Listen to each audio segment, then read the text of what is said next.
The city is a place of hustle and bustle, and in a time when we recontextualize what art is, the city itself becomes a piece of art.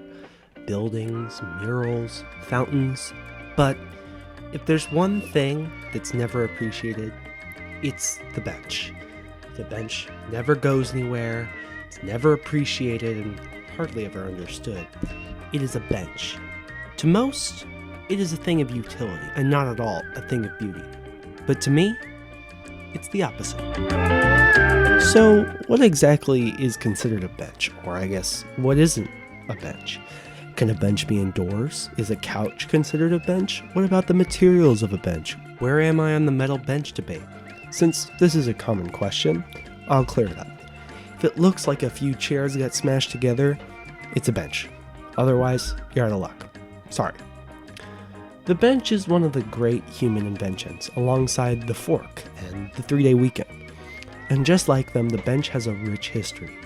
In ancient Rome, the bench was a sign that you were not important, that the chairs were reserved for people who deserve their own space. But hey, it beats sitting on the floor. From there, the bench would evolve into something more recognizable, with the first park benches being rolled out in the 1800s, setting us on the course of life we are on today. And now, they're one of the most common things in everyday city life, being used by a tired biker, resting student, or maybe even someone looking to enjoy the view. Benches have kind of always been interesting to me. I think this is the one that did it. It's located on South Alamo. This bench is designed to reflect the neighborhood where it resides, with the lines indicating the streets. How cool is that? This bench is made in the famous faux bois style, replicating trees out of concrete. But out of all the benches I've ever seen, there's one that is the greatest bench I've ever laid my eyes on. And it kind of exemplifies everything special about benches, but I'll get back to this later. Despite all my love for them, not all benches are created equally. Sitting on a metal bench in the summer will teach you to never trust a bench again.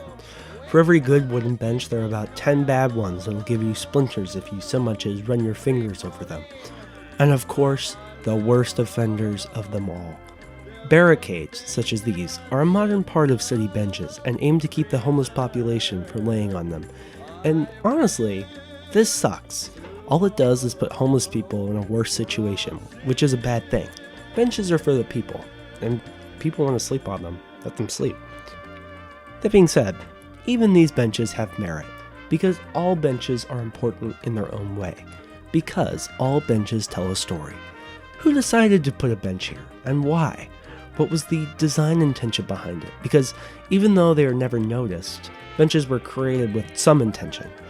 How about benches with plaques dedicated to people? You ever sit there and just think about them? What kind of person is that? Some benches are really art, and you can tell just by looking. Someone put their soul into it to make sure that you had comfort when you sat down. Other benches are a bit harder to see their artistic merit, but sometimes it comes from the people on the benches rather than the benches themselves. The bench is a place to be alone, and also to be together. Maybe it's a place to talk with an old friend that you haven't seen in a while, or maybe you're just trying your best to ignore the person next to you. Who knows? Maybe you could meet someone new. The bench in the right place could start a relationship. Do you remember that bench I mentioned before? That really special bench? Well, I think it's about time to talk about it.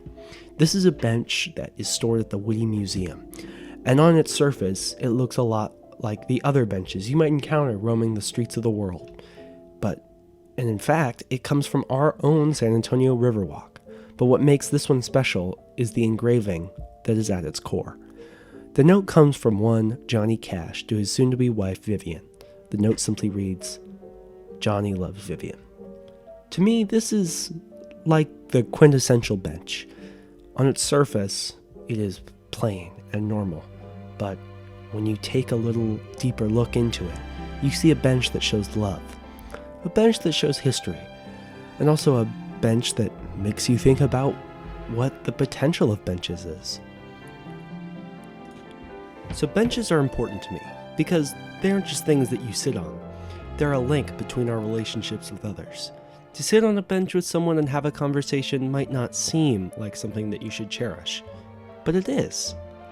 even if you're by yourself, there's so much to experience on the bench. You can listen to the hum of the city or just the whistle of the wind. You can look all around and take in the scenery because you're on a bench. The bench is an often unrecognized hero that can really make you realize how beautiful some things are. So go outside, find a bench you like, just sit there for a while and appreciate everything about it, because benches are pretty incredible.